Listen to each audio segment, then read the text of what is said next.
Chevy is one of the oldest and biggest automakers in the world. More than 4 million Chevy vehicles are sold in over 100 countries around the world every year. Also, Chevrolet is the best-selling brand under General Motors' umbrella. Interestingly, according to data provided by GM Authority, Chevy sales in the US domestic market have been declining since 2019, but it's still doing well considering the demand.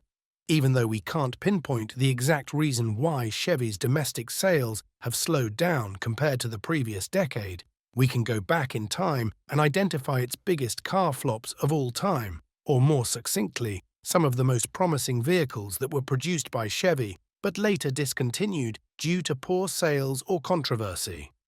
Chevy Tahoe Hybrid. Back in 2007, the price of gasoline had soared to a record high in the US. In effect, the market was ripe for hybrid vehicles with low fuel consumption, and General Motors took the opportunity to introduce the Chevrolet Tahoe Hybrid SUV. It was designed with a 6-liter V8 engine combined with dual electric motors and a 300-volt battery. This means that drivers had the option to alternate between gasoline and electricity to improve fuel economy. Despite this, the Chevrolet Tahoe Hybrid was a flop and it was cancelled in 2013. As reported by Motor Biscuit, one of the biggest reasons why the Tahoe Hybrid failed was because it was too expensive. Not to mention, most people were holding their pockets too tight during the recession to afford a $50,000 SUV. The only advantage the Tahoe Hybrid had over the gasoline model was that its fuel economy had improved by 30% to 21 miles per gallon, up from 16 mpg. Then again, the standard Tahoe LS was cheaper, with a starting price of $36,500. And if saving gas was a priority during the recession, why would you choose an expensive hybrid SUV with 21 mpg when you could buy cheaper hybrid vehicles like the Toyota Prius that could deliver up to 48 miles per gallon? Chevy SSR. The Chevy SSR Super Sport Roadster is one of those car flops that got most people asking, what the hell was GM thinking? It was General Motors' failed attempt to make a hybrid vehicle that nobody asked for. A pickup, muscle car, and a convertible all rolled into one automobile. And here is something weird. When the Chevy SSR was first introduced to the public as a concept car, it received positive reviews. However, it didn't meet the expectations, and only 24,112 units were shipped out of the factory between 2003 and 2006. Even the Chevy SSR driving as the pace car during the 2003 Indianapolis 500 couldn't save it. What exactly happened? According to the New York Times, the Chevy SSR was too expensive for the average Joe. Why spend almost $50,000 on an unproven and radically designed new car when you could spend less to purchase reputable cars from the competitors? Even if you could afford it, the Chevy SSR was not known for its speed, space, or handling. It also had a tendency to vibrate at high speeds, especially with the top down, as reported by The Truth About Cars. Chevrolet Vega. In 1968, GM announced that it was working on a subcompact, lightweight car made out of an aluminum engine that would be affordable and efficient to most consumers. The car was designated to be a game-changer that would bring GM back to its glory and overthrow the Ford Pinto and Volkswagen Beetle. True to its promise, GM unveiled the Chevrolet Vega in 1970 with a starting price of $2,090. In fact, the Chevrolet Vega was well received by the public and press when it was new to the market. However, GM's success was short-lived when it recalled almost all of the Vega cars it had produced up to 1972.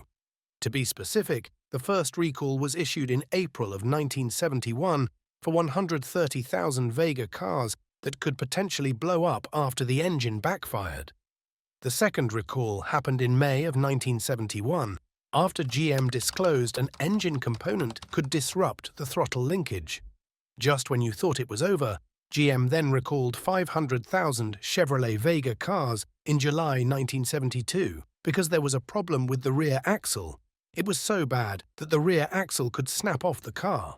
Even after GM fixed the problems that caused the recalls, the Chevrolet Vega was still afflicted by rust on the body parts, excessive oil consumption, and overheating issues. In fact, if the engine was too hot, the coolant could leak and cause premature engine failure. In other words, the Chevrolet Vega was a piece of junk, and by the end of 1977, GM put it out of its misery. Even then, Popular Mechanics claims that some salvage yards didn't want anything to do with it. Chevy SS. Have you ever heard of the Chevy SS? If you've heard, seen, or driven this car, we can bet you've never seen a single advertisement for it. This is because Chevy kept it quiet and didn't run any ads to promote the vehicle. What is the real reason Chevy didn't market this vehicle? It has to do with the fact that the Chevy SS is an Australian import known as the Holden Commodore VF model that was introduced to the US market. As soon as it was shipped to dealers across the US, the General Motors in Australia that was manufacturing the Chevy SS was planning to shut down its operation. Obviously, it didn't make sense for General Motors to advertise the Chevy SS while its Australian production plant was winding down its operations, and it could only manufacture about 2,000 of these vehicles per year. Even the product chief of General Motors confirmed that selling the SS was a tough job. It's a shame it never gained traction, considering it's probably most car enthusiasts' dream. It's a rear-wheel drive sedan with a 6.2-litre V8 engine under the hood that can produce up to 415 horsepower. We can only speculate what could have happened if GM ramped up the production and advertised it aggressively. Chevrolet Corvair. When the Chevrolet Corvair was first introduced, it was popular in the US market, considering that GM sold at least 200,000 units every year from 1960 to 1965, as confirmed by the Corvair Society of America. But everything came tumbling down in November 1965 when Ralph Nader's controversial book, Unsafe at Any Speed, was published. The author dedicated the first chapter of the book to critique the Chevrolet Corvair. Apparently, it had a suspension problem due to its rear engine placement that made it susceptible to spinning out of control or rolling over. To put the final nail in its coffin, Ralph Nader also cautioned the readers from buying the Chevrolet Corvair since it had the highest number of accidents compared to any other vehicle on the road at the time. In fact, before Nader's book was published, General Motors had been served over 100 lawsuits related to the Chevrolet Corvair. Of course, GM was not happy about the bad publicity, so much so that it hired private investigators to discredit Nader.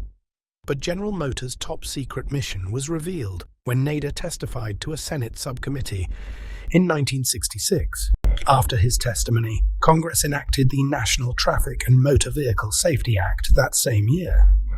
Its governing agency, the NHTSA, National Highway Traffic Safety Administration, was later established in 1970.